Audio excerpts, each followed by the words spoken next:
What's up guys, another victory for Arsenal and another 1-0 victory for Arsenal। तो पिछले 3 consecutive matches में 1-0 की victory हुई है आर्सेनल की, but this match was different.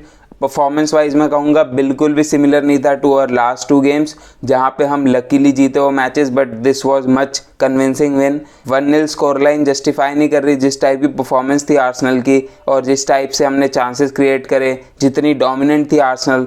पर उन्हीं पॉइंट्स को हम डिस्कस करेंगे अब, क्योंकि अगर स्कोर लाइन जस्टिफाई नहीं कर रही तो हम जस्टिफाई करेंगे उन्हीं पॉइंट्स को और देखेंगे कि कौन से प्लेयर बेहतरीन खेले हमारे लिए और कौन से प्लेयरों की परफॉर्मेंस आज भी थोड़ी बेकार रही थी। इन्हीं सारे पॉइंट्स को डिस्कस करते हैं इस वीडियो में। पर आगे बढ़ने से पहले अगर आपने इस वीडियो को लाइक नहीं किया है तो लाइक कर दीजिए and subscribe to the channel as well for more such content. तो सबसे पहले अगर हम स्टार्टिंग लाइनअप से शुरू करें, जहां से हम हमेशा शुरू करते हैं, तो पीएसवी के अगेंस्ट मैच था। सबको पता था थोड़ी स्ट्रॉन्ग लाइनअप हम ज़रूर उतारेंगे बिकॉज ये मैच जीतना बहुत ज़रूरी था, क्योंकि ये मैच जीत के हम अपनी क्वालिफिकेशन तो डेफिनेटली कंफर्म कर रहे थे, उसके साथ साथ इन अ वे हम अपना टॉप स्पॉट भी कंफर्म कर रहे थे बिकॉज इसके बाद हमें बस एक गेम जीतना है और वो गेम हम ज्यूरिख के अगेंस्ट घर पे तो जीत ही जाएंगे और उसके अलावा पीएसवी अवे भी हम जीत सकते हैं, ऐसी कोई बड़ी बात नहीं है। बट अगर हमें एक ही मैच जीतना है इसके बाद, तो अगर हम पीएसवी अवे वाला हार भी गए बाय एनी चांस तो हम इजीली ज्यूरिख एट होम जीत सकते हैं। तो इन अ वे हमने गारंटी कर लिया है अपना टॉप स्पॉट और इसीलिए मिकेल आर्टेटा ने थोड़ी स्ट्रॉन्ग साइड उतारी थी इस गेम के लिए। तो सबसे पहले गोल में थे मैट टर्नर, जो कि एक्सपेक्टेड था। राइट बैक पे टोमियासू थे, राइट सेंटर बैक थे हमारे रॉब होल्डिंग, दूसरे सेंटर बैक थे हमारे गैब्रियल और हमारे लेफ्ट बैक थे किएरन टियरनी। तो लेफ्ट बैक लाइन तो बिल्कुल जो मैंने गेस करी थी वही खिलाई मिकेल आर्टेटा ने। मिडफील्ड भी सेम थी, ग्रेनिट जाका, साम्बी लोगोंगा एंड फाबियो वियरा, और यही मिडफील्ड मैंने भी गेस करी थी। बट जो चीज़ मैंने गेस सही नहीं करी थी वो थी हमारी फ्रंट लाइन, जो कि खिलाई साका, जेजूस एंड एंकेटिया, जो कि काफ़ी स्ट्रॉन्ग थी। जितना मैं एक्सपेक्ट कर रहा था उससे मेरे को ऐसा लग रहा था कि जेजूस खेल सकते हैं या फिर साका खेल सकते हैं, मतलब कोई एक खेलेगा मेरे को लग रहा था फर्स्ट टीमर में से। मैंने एक्सपेक्ट नहीं किया था कि जेजूस एंड साका दोनों खेल सकते हैं। तो काफ़ी स्ट्रॉन्ग फ्रंट लाइन उतारी थी और उसी का हमें दिखा मैच में पूरा इम्पैक्ट, किस तरीके से हम डोमिनेंट थे, कितने चांसेस हमने बनाए। वो बात अलग है, हमने अपने चांसेस लिए नहीं, इसीलिए हम 1-0 से ही जीते, वो भी बहुत एंड में जीते। But we created a lot of chance, we were dominate in their half और पूरा प्रेस करके रखा था आर्सेनल ने उन्हें हर टाइम पे। तो एमिरेट्स स्टेडियम में मैच था, बट किक ऑफ टाइम थोड़ा जल्दी था, लाइक यूके टाइमिंग के हिसाब से 6 PM का किक ऑफ टाइम था। उसकी वजह से थोड़ा एटमॉस्फेयर में उसकी वजह से थोड़ी कमी तो डेफिनेटली लग रही थी। जितना रेगुलर प्रीमियर लीग मैचेस में एटमॉस्फेयर होता है वैसा एटमॉस्फेयर बिल्कुल नहीं था। काफ़ी सीट्स भी खाली लग रही थी आर्सेनल के होम सेक्शन में। डेफिनेटली जो पीएसवी के अवे सपोर्टर्स थे वो पूरे नंबर्स में आए थे, वो काफ़ी शोर मचा रहे थे, बट आर्सेनल का होम ग्राउंड थोड़ा ठंडा था इस मैच के लिए। उसके अलावा अगर मैच की स्टार्टिंग की बात करें तो स्टार्टिंग से ही आर्सेनल पूरी तरीके से डोमिनेंट रही थी। किएरन टियरनी स्टार्टिंग में बहुत अच्छी रन्स निकाल रहे थे, एडी एंकेटिया भी लेफ्ट विंग पे काफ़ी अच्छे लग रहे थे स्टार्टिंग में। लाइक बाद में दोनों की परफॉर्मेंस थोड़ी डाउन हुई, बट स्टार्टिंग में दोनों काफ़ी अच्छे लग रहे थे। लाइक स्टार्टिंग के 10-15 मिनट की बात करूं, और एडी ने एक बहुत बड़ा चांस भी मिस किया, लाइक बुकायो साका के क्रॉस पे, जो कि डायरेक्ट अगर उन्हें बस उसे बॉल को डालना था नेट में, पर वो थोड़ा लेट हो गया वहाँ पे बॉल पे रीच करने में। उसके अलावा भी स्टार्टिंग के ही 10 मिनट में आर्सेनल ने 2-3 बड़े चांस मिस कर दिए थे। शायद एक चांस जाका ने भी मिस करा था, एक जेजूस ने मिस करा था, तो काफ़ी चांसेस मिस कर दिए थे आर्सेनल ने स्टार्टिंग के 10-15 मिनट में ही। वहीं पीएसवी की बात करूँ तो उनका पूरा गेम मेरे को यही लग रहा था कि वो बस कोडी गाक्पो को बॉल देना चाह रहे थे कि भाई कैसे भी कोडी गाक्पो पे बॉल पहुंचा देते हैं, उसके बाद कोडी गाक्पो जो इतने गोल मार चुके हैं ऑलरेडी वो कुछ ना कुछ कर ही देंगे। पर वैसा बिल्कुल नहीं हुआ। लाइक टोमियासू थे राइट बैक पे उन्हें हैंडल करने के लिए और टोमियासू ने बिल्कुल हैंडल कर लिया उन्हें ईजिली। लाइक जितनी भी लॉन्ग बॉल्स आ रही थी टोमियासू सारे एरियल डुअल्स जीत रहे थे, सारे ग्राउंड डुअल्स जीत रहे थे और कोडी गाक्पो को बिल्कुल भी कुछ करने नहीं दिया टोमियासू ने इस गेम में। प्लेयर्स को लॉकडाउन करने में तो टोमियासू बहुत अच्छे हैं, लाइक साला को लॉकडाउन किया उन्होंने, अब कोडी गाक्पो को किया, जो कि काफ़ी हाईली टाउटेड है। लाइक बड़ी बड़ी टीम्स उनमें इंटरेस्टेड है और उनके नंबर्स हालैंड वाले नंबर्स हैं, बट इस मैच में कोडी गाक्पो कुछ नहीं कर पाए। उसके अलावा ज़्यादा कुछ अटैकिंग थ्रेट दी नहीं पीएसवी ने। एक चांस था शायद उनका पूरे गेम में जो कि मैट टर्नर ने सेव कर लिया, तो वो भी कोई इतना अच्छा चांस नहीं था, बहुत बेकार शॉट था, वो भी बहुत इजी सेव था मैट टर्नर के लिए। बट उसके अलावा मेरे को कोई शॉट भी याद नहीं आ रहा जो उनका on target shot. But despite all this हमारा स्कोर हाफ टाइम पे भी 0-0 था। Bukayo Saka was having a very brilliant game. Like Bukayo Saka बिल्कुल अलग लग रहे थे बाकी अटैकर से। लाइक एडी और गैब्रियल हेजूस रन्स अच्छी निकाल रहे थे। गैब्रियल हेजूस स्पेशली काफ़ी बॉल पे काफ़ी अच्छे थे, ड्रिबल्स अच्छी कर रहे थे, बट फाइनल फिनिशिंग टच नहीं मिल रहा था और एक भी अच्छी फिनिशिंग नहीं थी दोनों के एंड से। और बिल्कुल भी पीएसवी के कीपर को टेस्ट नहीं किया दोनों ने। वहीं पे बुकायो साका जो कि काफ़ी ब्रिलियंटली ऑन द बॉल खेल रहे थे। लाइक फिजिकली वो इतने स्ट्रांग लगते हैं ना अब कि ऐसा लगता नहीं कि कोई भी उन्हें बॉल से हटा सकता है। इतनी बढ़िया ड्रिबल्स निकालते हैं, बॉल पे इतने अच्छे हैं वो भी। और बस उनकी भी फिनिशिंग उतनी अच्छी है नहीं। 1-on-1 वो कीपर के साथ हुए थे 1-2 बार, उन्हें वहाँ पे फिनिश कर देने चाहिए थे वो चांसेस। बट मैं स्ट्राइकर्स पे ज़्यादा एक्सपेक्ट करता हूँ कि उनकी फिनिशिंग बेटर हो। लाइक एडी जेसूस दोनों स्ट्राइकर्स हैं। विंगर्स की फिनिशिंग को मैं एक बार के लिए नज़रअंदाज कर सकता हूँ। Like definitely Saka has to improve his finishing, but still Jesus and Nketiah had to do better with the finishing. और Bukayo Saka had a brilliant game. Like मैं अभी 45 मिनट्स बोल रहा था, उनका पूरा गेम ब्रिलियंट था। और like he has grown so much, he has become such A important player for the squad. और काफ़ी लोग ये बोल रहे थे कि बुकायो साका को स्टार्ट क्यों कराया और why is he playing so much time. तो उसके लिए आर्टेटा ने बिल्कुल सही जवाब दिया कि if you want to be a top player you have to play top minutes. Like जो जितने भी टॉप प्लेयर्स हैं, जो चैंपियंस लीग के लिए जो टीम कम्पीट कर रही है और अपनी लीग के लिए भी कम्पीट कर रही है, रियल मैड्रिड के प्लेयर्स हो गए, लिवरपूल के प्लेयर हो गए, सिटी के प्लेयर हो गए, तो उनको बहुत सारे गेम्स खेलने पड़ते हैं एक सीज़न में। वो ऐसा नहीं है सिर्फ कि लीग मैचेस खेल रहे हैं 38 game, they play 50-55 matches. Like Mohamed Salah ने कितने मैचेस खेले थे लास्ट सीज़न। तो मैं ये नहीं बोल रहा कि मोहम्मद साला जितने मैचेस खेलने चाहिए, बिकॉज डेफिनेटली मोहम्मद साला is a much matured player mentally and physically. और वहीं पे साका भी 21 साल के हैं, बट स्टिल जो आर्टेटा का एक्सप्लेनेशन था वो काफ़ी रीज़नेबल था। उन्होंने ये कहा कि हम अपने यंग प्लेयर्स को स्टार्टिंग से ये नहीं, उनके अंदर मेंटालिटी नहीं डाल सकते that it's okay to skip a game और आप एक ही मैच खेले एक वीक में।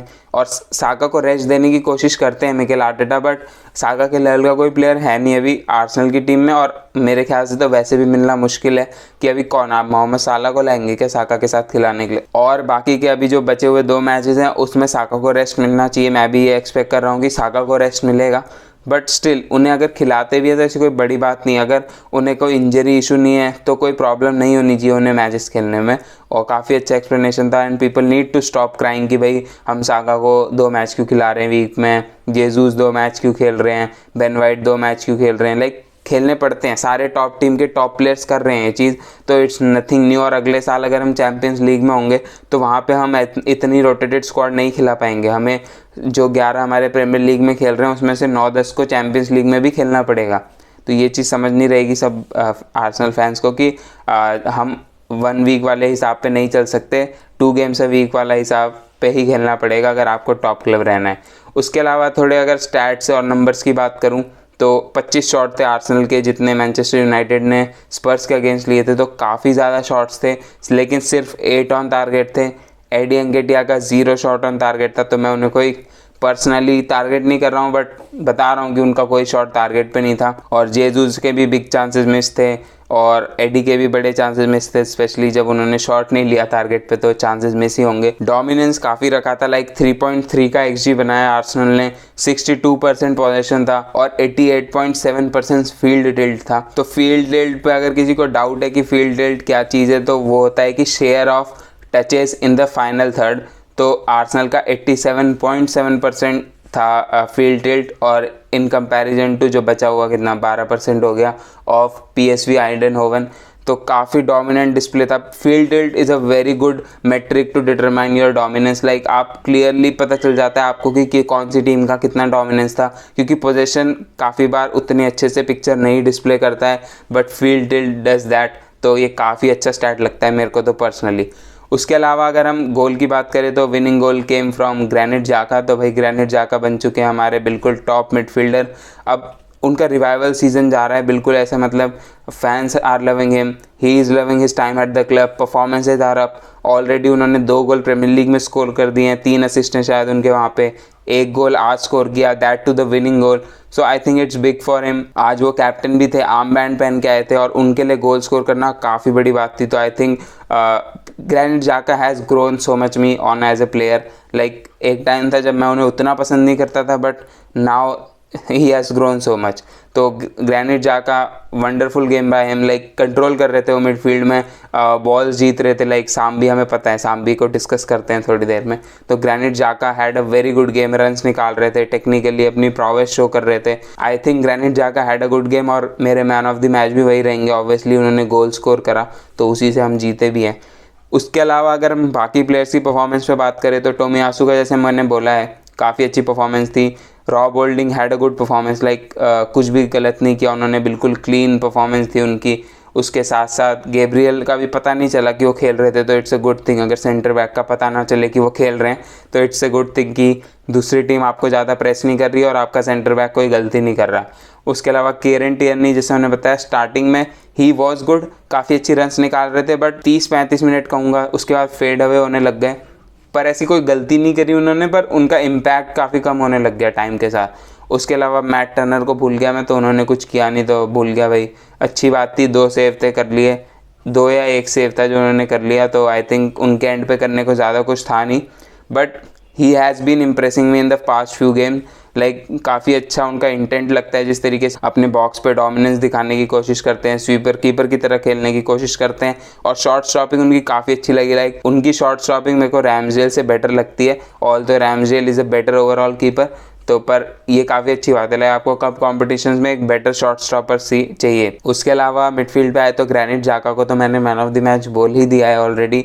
और सांबी लुकोंगा की बात करूँ तो यार I was not impressed, specially उसने जो इंटरव्यू दिया था उसके बाद ऐसी परफॉर्मेंस देना, it's not good for his career as an Arsenal player, because अब काफ़ी टाइम हो गया है, लाइक 1.5 साल होने वाला है, उनको अब स्टेप अप करने का टाइम है, और उनकी performances are not that great right now. आज भी वो डिफेंसिवली काफ़ी पुअर लगे, लाइक ऑन द बॉल अच्छे हैं, पर वो पासेस भी तो ऐसे 5 यार्ड वाले पासेस चूज़ करते हैं, कभी रिस्की पास नहीं लेते, कभी कुछ नहीं करते, लाइक लाइन ब्रेकिंग पास नहीं करते। 1-2 बार ट्राई किया था, एक बार गोल किक पे मार दी थी, एक बार इंटरसेप्ट कर ली थी पीएसवी के प्लेयर ने।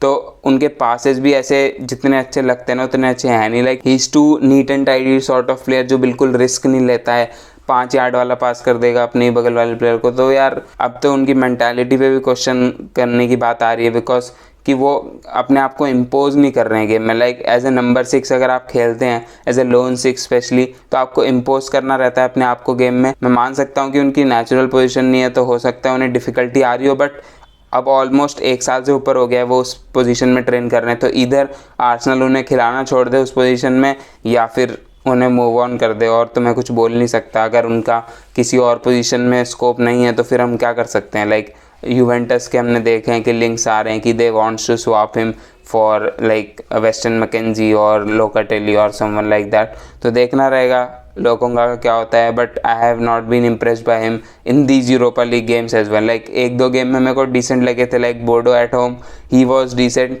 बट वही defensively he was poor there as well. उसके अलावा तीसरा मिडफील्डर फाबियो वियरा खेल रहे थे, और उनसे भी मैं इंप्रेस नहीं था ऑनेस्टली। लाइक बोर्डो अवे में भी उनकी परफॉर्मेंस उतनी खास नहीं थी, यहाँ पे भी एवरेज परफॉर्मेंस थी।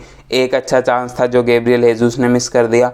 उसके अलावा थोड़ा ऐसे लग रहा था गायब हो गेम से, लाइक कहीं कहीं पे दिख रहे थे, थोड़ा बहुत उनका था, अच्छे पास थे थोड़े बहुत, हाँ ठीक है नॉर्मल पासेस, बट इम्पैक्ट उतना नहीं था। लाइक फाइनल थर्ड में जितना इम्पैक्ट मैं उनसे एक्सपेक्ट कर रहा था उतना नहीं था। वो ओडेगार्ड की तरह गेम के टेम्पो को कंट्रोल नहीं करते हैं, और मतलब पूरा गेम उनके थ्रू नहीं जाता है। तो मैं एक्सपेक्ट कर रहा था कि उनसे फाइनल थर्ड में हमें ज़्यादा मिले, बिकॉज वो उसी टाइप के प्लेयर हैं जो आपको गोल्स एंड असिस्ट प्रोवाइड करेंगे, और वो आपको भले ही ओडेगार्ड जैसा स्मूथ गेम प्ले और टेम्पो कंट्रोल ना प्रोवाइड करें, बट वो आपको गोल्स एंड असिस्ट प्रोवाइड करेंगे। तो जब तक वो नहीं करेंगे तब तक हमें उनका इम्पैक्ट नहीं दिखेगा, तब तक वो इनविजिबल से दिखेंगे गेम में। तो देखना रहेगा उनका कैसा होता है। ऐसी उनको तो अभी टाइम देना चाहिए हमें डेफिनेटली। वो इसी सीज़न आए हैं, उन्हें इंजरी भी हो गई थी स्टार्टिंग में, और उन्होंने कुछ गेम्स में काफ़ी अच्छी परफॉर्मेंस दी भी है। तो फाबियो वियरा का ऑफ डे बोल सकता हूँ, और उनके अराउंड प्लेयर्स शायद उन्हें और अच्छे प्लेयर्स चाहिए अच्छी परफॉर्मेंसेस देने के लिए।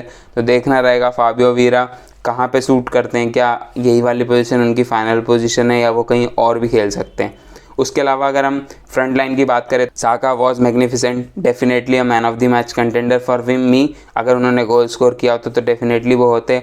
गैब्रियल हेजूस बताया मैंने जैसे कि he was wasteful with his chances, ball को कैरी अच्छा कर रहे थे, ड्रिबल्स अच्छी निकाल रहे थे, खुद के लिए चांस बना रहे थे, but he had poor finishing in this game. और पिछले 1-2 गेम से ऐसा हो रहा है, तो I hope he improves on that. मैं ये नहीं एक्सपेक्ट कर रहा कि हालैंड वाली फिनिशिंग हो, पर यार आपको 5 चांस मिल रहे तो 1 गोल तो स्कोर करना चाहिए। हर बार आप स्कफ नहीं कर सकते बॉल को अगर आप स्ट्राइकर हैं, तो he has to improve his finishing. Same goes with Eddie Nketiah, जो भी काफ़ी बेकार लगे मुझे ऑनेस्टली। लाइक स्टार्टिंग में अच्छे लग रहे थे, but sometimes I felt that he was too selfish.